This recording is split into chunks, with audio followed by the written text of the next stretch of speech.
題目而家呢度咧要求佢寫加號或者減號，再去睇下有幾多種不同嘅計算結果。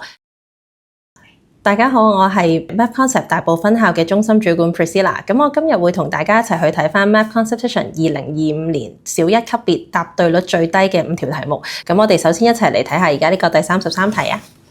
咁我哋咧可以首先填翻我哋有啲乜嘢嘅可能性啦。咁我哋最簡單，首先係可以填晒3個加號，然之後我哋將呢個最後呢格轉做減號。再跟住，我哋可以將減號咧，我哋填喺其他嘅位置，咁分別可能係第一格減號啦，第二格係減號啦。除咗一個減號之外咧，其實我哋亦都可以嘗試擺2個減號落去嘅，咁所以可以試下係減減加、減加減，或者係加減減。唔好唔記得咗，仲可以有3個減號嘅選擇㗎喎。咁呢度就係我哋而家呢一條算式嘅可能性啦。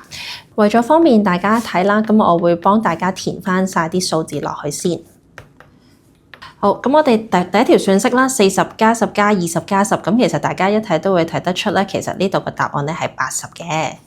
咁第二條啦，我哋可以見到其實加10減10，其實佢哋會互相抵消咗，咁所以簡單啲就會見到係得40加20，答案係60。第三條，我哋又係見到減10加10係可以互相抵消，咁所以40加20係等於60。第四條，我哋見到加10加10其實即係可以睇成係加20，咁而加20同減20咧，其實佢哋亦都係可以互相抵消嘅，咁所以成條算式咧，我哋就會好清楚睇到係開頭40呢個數字啦。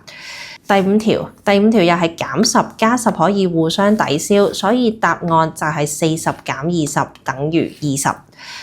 第六條係又係減10減10，即係可以諗成係減20啦，總共拎走咗20，咁同加20咧都係一樣可以互相抵消嘅。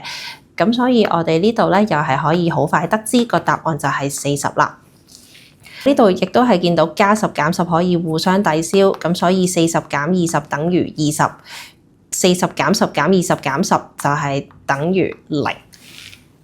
我哋而家睇翻呢度嘅計算結果啦，有部分答案係會重複咗嘅。咁例如呢個60啦、40啦同埋20，最後數翻就係仲有1、2、3、4、5個。咁所以呢一條嘅答案咧就係有5個不同嘅計算結果啦。